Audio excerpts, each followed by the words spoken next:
Chapter 4. On Sunday morning, while church bells rang in the villages along shore, the world and its mistress returned to Gatsby's house and twinkled hilariously on his lawn. "Oh, he's a bootlegger," said the young ladies, moving somewhere between his cocktails and his flowers. "One time he killed a man who found out that he was nephew to von Hindenburg and second cousin of the devil. Reach me a rose, honey, and pour me a last drop into that there crystal glass." Once, I wrote down on the empty spaces of a timetable the names of those who came to Gatsby's house that summer.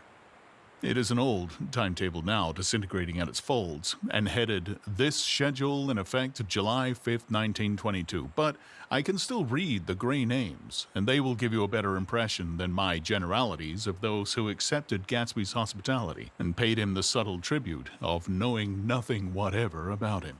From East Egg, then, came the Chester Beckers and the Leaches and a man named Bunsen, whom I knew at Yale, and Dr. Webster Civet, who was drowned last summer up in Maine, and the Hornbeams and the Willie Voltaires and the whole clan named Blackbug, who always gathered in a corner and flipped up their noses like goats at whosoever came near, and the Ismays and the Christies, or rather Hubert Auerbach and Mr. Christie's wife, and Edgar Beaver, whose hair, they say, turned cotton white one winter afternoon for no reason at all. Clarence Endive was from the East Egg, as I remember. He came only once in white knickerbockers and had a fight with a bum named Etty in the garden. From further out on the island came the Cheadles and the O.R.P. Schraders and the Stonewall Jackson Abrams of Georgia, and the Fishguards and the Ripley Snells. Snell was there 3 days before he went to the penitentiary, so drunk out on the gravel drive that Mrs. Ulysses Sweat's automobile ran over his right hand. The Danceys came too, and S.B. Whitebait, who was well over 60, and Maurice A. Flink and the Hammerheads and Beluga the tobacco importer, and Beluga's girls.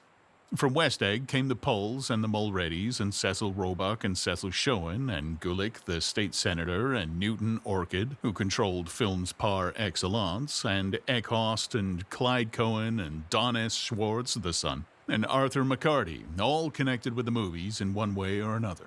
And the Catlips and the Bembergs and G. Earl Muldoon, brother to that Muldoon who afterwards strangled his wife.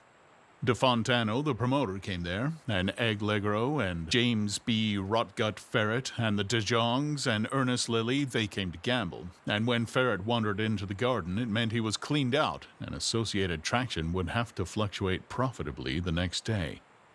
A man named Klipspringer was there so often that he became known as the Boarder. I doubt if he had any other home. Of theatrical people, there was Gus Ways and Horace O'Donovan and Lester Meyer and George Duckweed and Francis Bull. Also from New York were the Cromes and the Backesons and the Denekers and Russell Betty and the Corrigans and the Kellers and the Jewers and the Scullys and S.W. Belcher and the Smirks and the Young Quinns, divorced now, and Henry L. Palmetto, who killed himself by jumping in front of a subway train in Times Square. Benny McClenahan arrived always with 4 girls. They were never quite the same ones in physical person, but they were so identical one with another that it inevitably seemed that they had been there before. I have forgotten their names. Jacqueline, I think, or else Consuela, or Gloria, or Judy, or June, and their last names were either the melodious names of flowers and months, or the sterner ones of the great American capitalists whose cousins, if pressed, they would confess themselves to be. In addition to all these, I remember that Faustina O'Brien came there at least once, and the Baedeker girls and young Brewer, who had his nose shot off in the war, and Mr. Albrechtsberger and Miss Haig, his fiancée, and Ardita Fitzpeters and Mr. Page Jewett, one head of the American Legion, and Miss Claudia Hipp, with a man reputed to be her chauffeur, and a prince of something whom we called Duke, and whose name, if I ever knew it, I have forgotten. All these people came to Gatsby's house in the summer. At 9 o'clock one morning, late in July, Gatsby's gorgeous car lurched up the rocky drive to my door and gave out a burst of melody from its 3-noted horn. It was the first time he had called on me, though I had gone to 2 of his parties, mounted in his hydroplane, and, at his urgent invitation, made frequent use of his beach. "Good morning, old sport. You're having lunch with me today, and I thought we'd ride up together." He was balancing himself on the dashboard of his car with that resourcefulness of movement that is so peculiarly American. That comes, I suppose, with the absence of lifting work in youth, and even more with the formless grace of our nervous, sporadic games. This quality was continually breaking through his punctilious manner in the shape of restlessness. He was never quite still. There was always a tapping foot somewhere, or the impatient opening and closing of a hand. He saw me looking with admiration at his car. That's pretty, isn't it, old sport? He jumped off to give me a better view. Haven't you ever seen it before? I'd seen it. Everybody had seen it. It was a rich cream color, bright with nickel, swollen here and there in its monstrous length, with triumphant hat boxes and supper boxes and tool boxes, and terraced with a labyrinth of windshields that mirrored a dozen suns. Sitting down behind many layers of glass in a sort of green leather conservatory, we started to town. I had talked with him perhaps half a dozen times in the past month, and found, to my disappointment, that he had little to say. So my first impression, that he was a person of some undefined consequence, had gradually faded, and he had become simply the proprietor of an elaborate roadhouse next door. And then came that disconcerting ride. We hadn't reached West End Village before Gatsby began leaving his elegant sentences unfinished and slapping himself indecisively on the knee of his caramel-colored suit. Now look here, old sport, He broke out surprisingly. What's your opinion of me, anyhow? A little overwhelmed, I began the generalized evasions which that question deserves. Well, I'm going to tell you something about my life. He interrupted. I don't want you to get the wrong idea of me from all these stories you hear. So, he was aware of the bizarre accusations that flavored conversation in his halls. I'll tell you God's truth. His right hand suddenly ordered divine retribution to stand by. I am the son of some wealthy people in the Middle West, all dead now. I was brought up in America, but educated at Oxford because all my ancestors have been educated there for many years. It's a family tradition. He looked at me sideways, and I knew why Jordan Baker had believed he was lying. He hurried the phrase educated at Oxford, or swallowed it or choked on it as though it had bothered him before. And with this doubt, his whole statement fell to pieces, and I wondered if there wasn't something a little sinister about him after all. What part of the Middle West? I inquired casually. San Francisco. I see. My family all died, and I came into a good deal of money. His voice was solemn, as if the memory of that sudden extinction of a clan still haunted him. For a moment, I suspected that he was pulling my leg, but a glance at him convinced me otherwise. After that, I lived like a young Raja in all the capitals of Europe, at Paris, Venice, Rome, collecting jewels, chiefly rubies, hunting big game, painting a little, things for myself only, and trying to forget something very sad that happened to me long ago. With an effort, I managed to restrain my incredulous laughter. The very phrases were worn so threadbare that they evoked no image except that of a turbaned character leaking sawdust at every pore as he pursued a tiger through the Bois de Boulogne. Well, then came the war, old sport. It was a great relief, and I tried very hard to die, but I seemed to bear an enchanted life. I accepted a commission as first lieutenant when it began. In the Argonne Forest, I took 2 machine gun detachments so far forward that there was a half-a-mile gap on either side of us where the infantry couldn't advance. We stayed there 2 days and 2 nights, 130 men with 16 Lewis guns, and when the infantry came up at last, they found the insignia of 3 German divisions among the piles of dead. I was promoted to be a major, and every Allied government gave me a decoration, even Montenegro. Little Montenegro, down on the Adriatic Sea. Little Montenegro. He lifted up the words and nodded at them with his smile. The smile comprehended Montenegro's troubled history and sympathized with the brave struggles of the Montenegrin people. It appreciated fully the chain of national circumstances which had elicited this tribute from Montenegro's warm little heart. My incredulity was submerged in fascination now. It was like skimming hastily through a dozen magazines. He reached in his pocket, and a piece of metal slung on a ribbon fell into my palm. Well, that's the one from Montenegro. To my astonishment, the thing had an authentic look. Orderi di Danilo, ran the circular legend. Montenegro, Nicholas Rex. Turn it. Major J. Gatsby, I read. For valor extraordinary. Well, here's another thing I always carry. A souvenir of Oxford days. It was taken in Trinity Quad. The man on my left is now the Earl of Dorchester. It was a photograph of half a dozen young men in blazers loafing in an archway through which were visible a host of spires. There was Gatsby, looking a little, not much, younger, with a cricket bat in his hand. Then it was all true. I saw the skins of tigers flaming in his palace on the Grand Canal. I saw him opening a chest of rubies to ease with their crimson-lighted depths the gnawings of his broken heart. Now, I'm gonna make a big request of you today, He said, pocketing his souvenirs with satisfaction. so I thought you ought to know something about me. I didn't want you to think I was just some nobody. You see, I usually find myself among strangers because I drift here and there trying to forget the sad thing that happened to me. He hesitated. You'll hear about it this afternoon. At lunch? No, this afternoon. I happen to find out that you're taking Miss Baker to tea. Do you mean you're in love with Miss Baker? No, old sport, I'm not, but Miss Baker has kindly consented to speak to you about this matter. I hadn't the faintest idea what this matter was, but I was more annoyed than interested. I hadn't asked Jordan to tea in order to discuss Mr. J. Gatsby.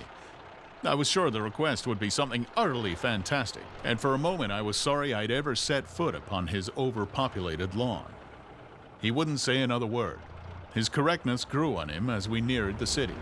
We passed Port Roosevelt, where there was a glimpse of red-belted ocean-going ships, and sped along a cobbled slum lined with the dark, undeserted saloons of the faded, gilt 1900s. Then the Valley of Ashes opened out on both sides of us, and I had a glimpse of Mrs. Wilson straining at the garage pump with panting vitality as we went by. With fenders spread like wings, we scattered light through half Astoria.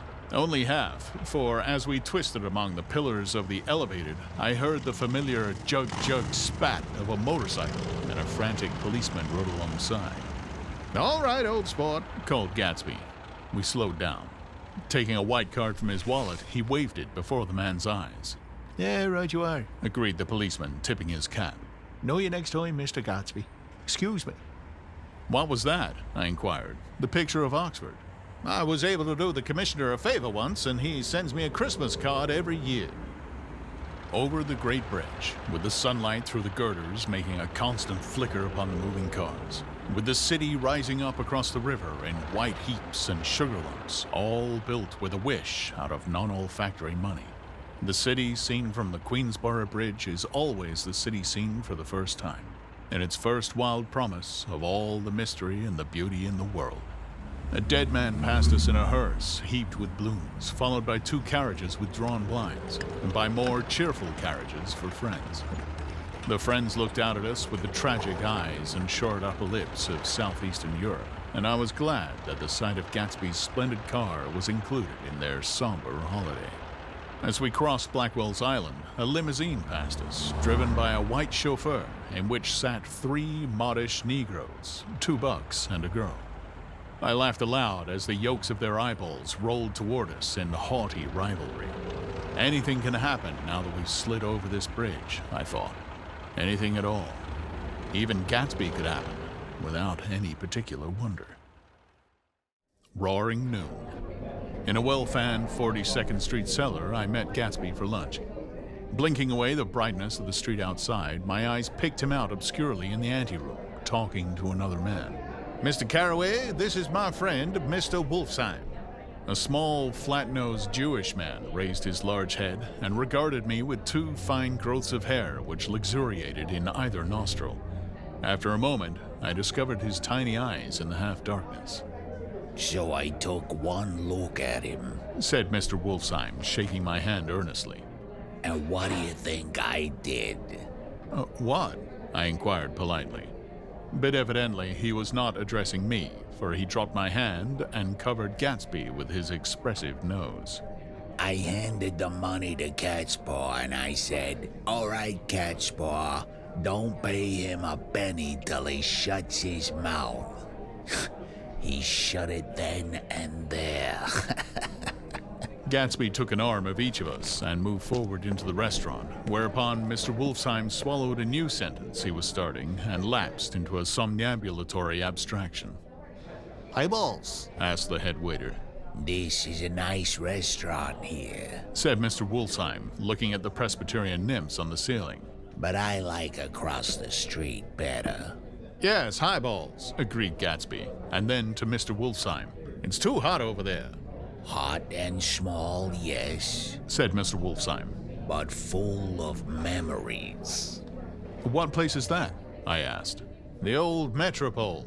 The old metropole, Brooded Mr. Wolfsheim gloomily. filled with faces dead and gone. Filled with friends gone now forever. I can't forget, so long as I live, the night they shot Rosie Rosenthal there. It was 6 of us at the table, and Rosie had eaten and drunk a lot all evening. When it was almost morning, the waiter came up to him with a funny look and said somebody wants to speak to him outside. All right, says Rosie, and begins to get up, and I pulled him down in his chair. Let the bastards come in here if they want you, Rosie. But don't you, so help me, move outside this room. It was 4 o'clock in the morning then. If we'd have raised the blinds, we'd have seen daylight. Did he go? I asked innocently. Sure he went. Mr. Wolfsheim's nose flashed at me indignantly. He turned around in the door and says, "Don't let that waiter take away my coffee." And then he went out on the sidewalk and they shot him 3 times in his full belly and drove away. 4 of them were electrocuted, I said, remembering. 5 with Becca. His nostrils turned to me in an interested way. I understand you're looking for a business connection. The juxtaposition of these 2 remarks was startling. Gatsby answered for me. Oh, no, He exclaimed. this isn't the man. No, Mr. Wolfsheim seemed disappointed.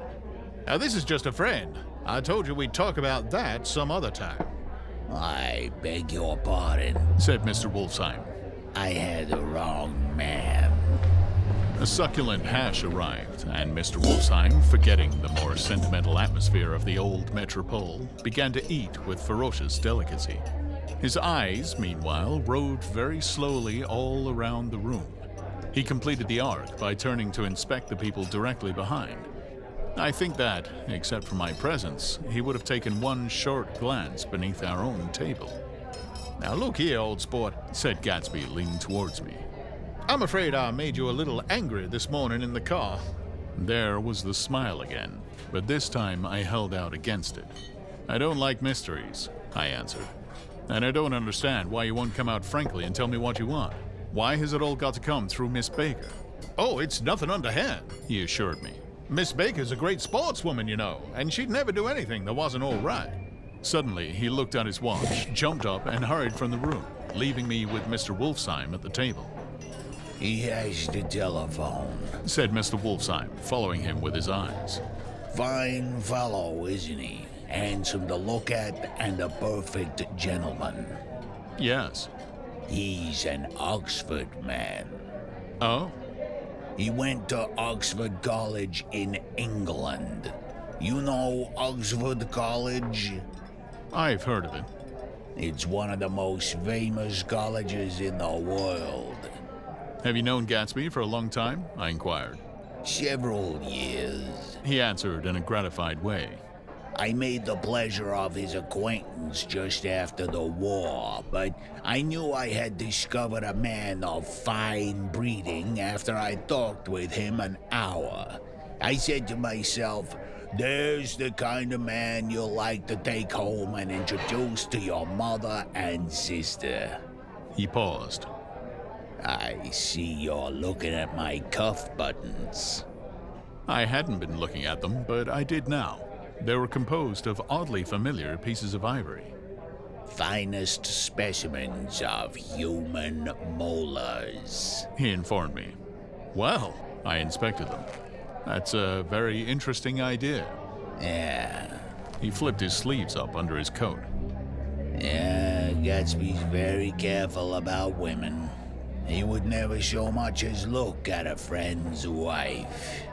When the subject of his instinctive trust returned to the table and sat down, Mr. Wolfsheim drank his coffee with a jerk and got to his feet. I have enjoyed my lunch, He said, and I'm going to run off from you two young men before I outstay my welcome. "Don't hurry, Mayor," said Gatsby without enthusiasm. Mr. Wolfsheim raised his hand in a sort of benediction. Oh, you're very polite, but I belong to another generation. He announced solemnly.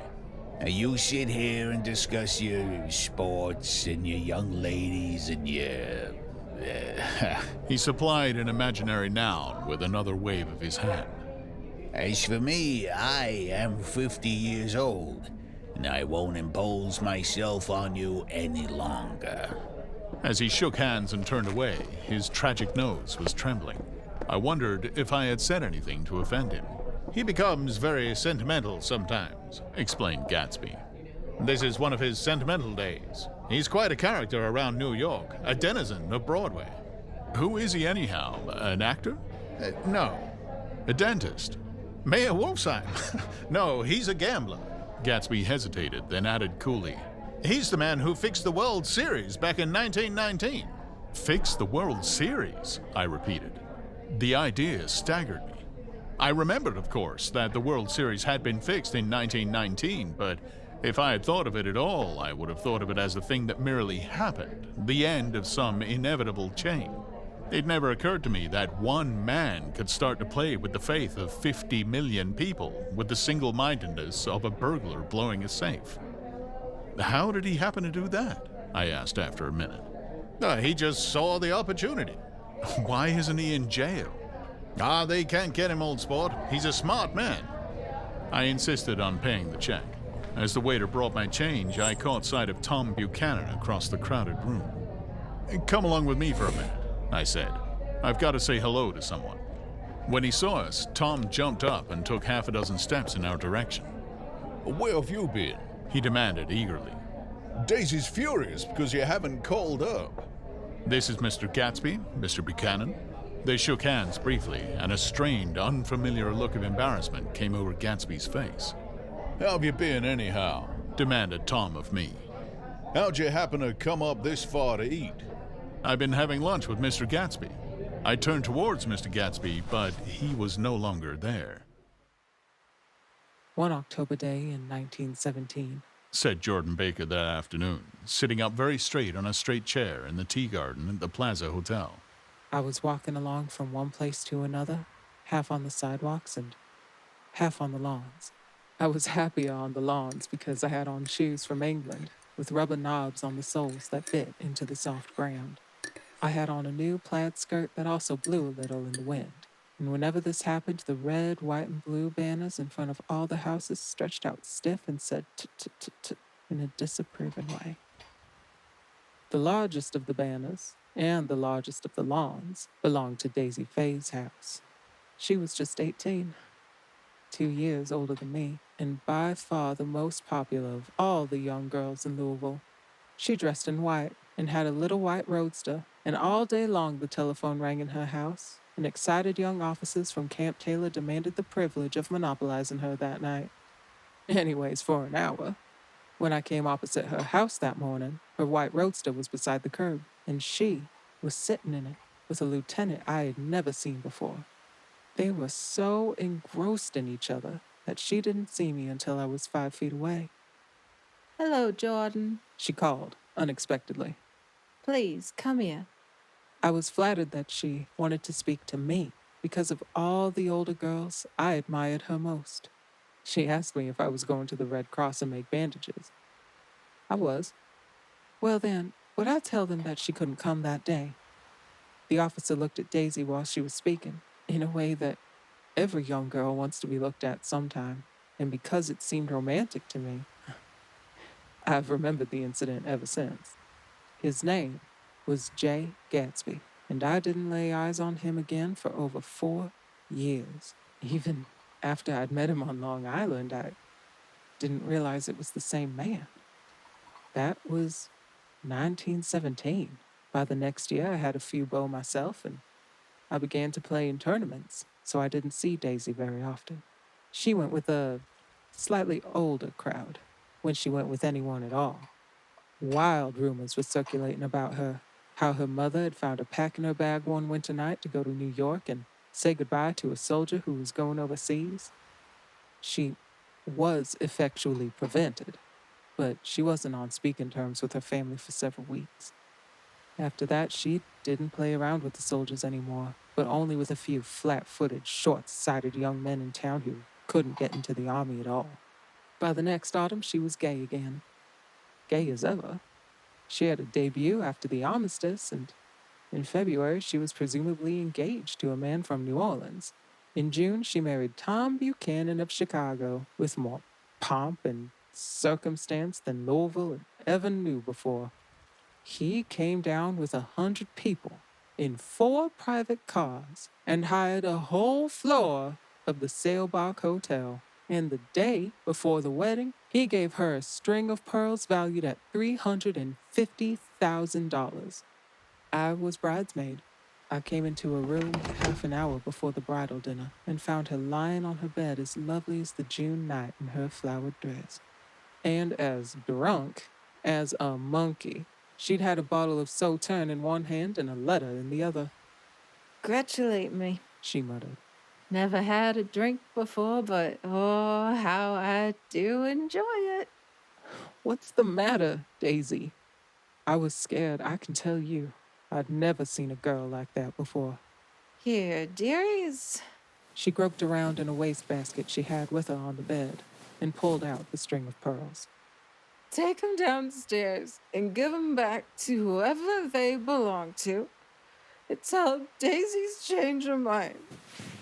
Say, Daisy's changed her mind. She began to cry. She cried and cried. I rushed out and found her mother's maid, and we locked the door and got her into a cold bath.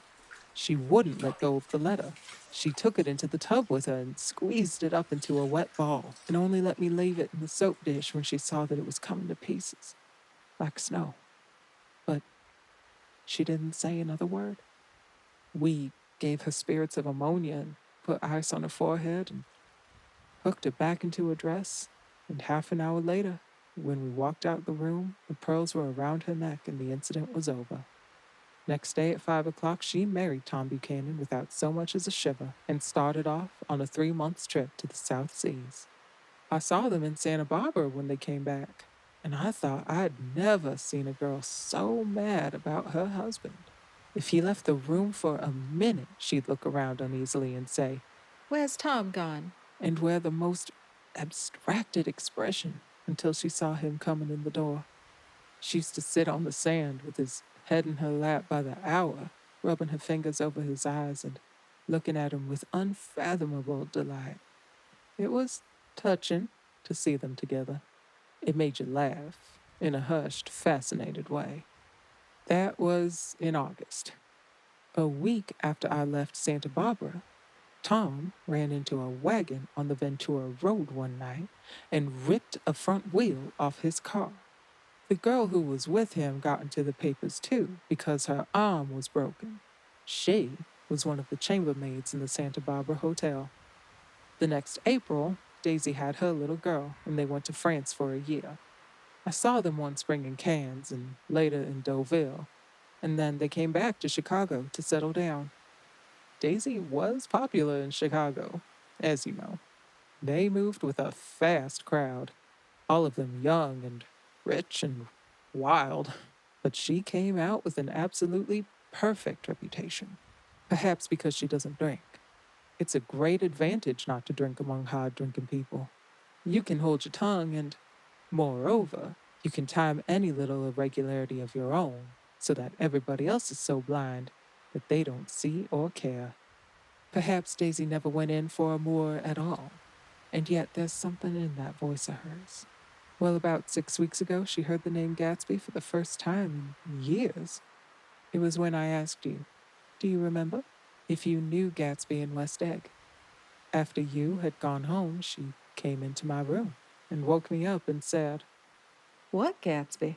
and when I described him, I was half asleep. She said in the strangest voice that it must be the man she used to know. It wasn't until then that I connected this Gatsby with the officer in her white car. When Jordan Baker had finished telling all this, we had left the plaza for half an hour and were driving in Victoria through Central Park. The sun had gone down behind the tall apartments of the movie stars in the West 50s, and the clear voices of children, already gathered like crickets on the grass, rose through the hot twilight. Well, I'm the sheik of Araby. Your love belongs to me. At night when you're asleep, into your tenant creep. It was a strange coincidence, I said. But it wasn't a coincidence at all. Why not? Gatsby bought that house so that Daisy would be just across the bay. Then it had not been merely the stars to which he had aspired on that June night. He came alive to me, delivered suddenly from the womb of his purposeless splendor. He wants to know Continued Jordan. if you'll invite Daisy to your house some afternoon, and then let him come over. The modesty of the demand shook me. He had waited 5 years and bought a mansion where he dispensed starlight to casual moths so that he could come over some afternoon to a stranger's garden. Did I have to know all this before he could ask such a little thing? He's afraid. He's waited so long. He thought you might be offended. You see, he's a regular tough underneath it all. Something worried me. Why didn't he ask you to arrange a meeting? He wants her to see his house, She explained. and your house is right next door. Oh, I think he half expected her to wander into one of his parties some night, went on Jordan. but she never did. Then he began asking people casually if they knew her. And I was the first one he'd found. It was that night he sent for me at his dance, and you should have heard the elaborate way he worked up to it. Of course, I immediately suggested a luncheon in New York, and I thought he'd go mad. I don't want to do anything out of the way. He kept saying. I want to see her right next door. When I said you were a particular friend of Tom's, he started to abandon the whole idea. He doesn't know very much about Tom, though he says he's read a Chicago paper for years just on the chance of catching a glimpse of Daisy's name. It was dark now, and as we dipped under a little bridge, I put my arm around Jordan's golden shoulder and drew her towards me and asked her to dinner. Suddenly, I wasn't thinking of Daisy and Gatsby anymore, but of this clean, hard, limited person who dealt in universal skepticism and who leaned back jauntily just within the circle of my arm. A phrase began to beat in my ears with a sort of heady excitement. There are only the pursued, the pursuing, the busy, and the tired, And Daisy ought to have something in her life. murmured Jordan to me. Does she want to see Gatsby? She's not to know about it. Gatsby doesn't want her to know. You're just supposed to invite her to tea. We passed under a barrier of dark trees, and then the facade of 59th Street, a block of delicate pale light, beamed down into the park. Unlike Gatsby and Tom Buchanan, I had no girl whose disembodied face floated along the dark cornices and blinding signs. And so I drew up the girl beside me, tightening my arms. Her wan, scornful mouth smiled, and so I drew her up again closer, this time to my face.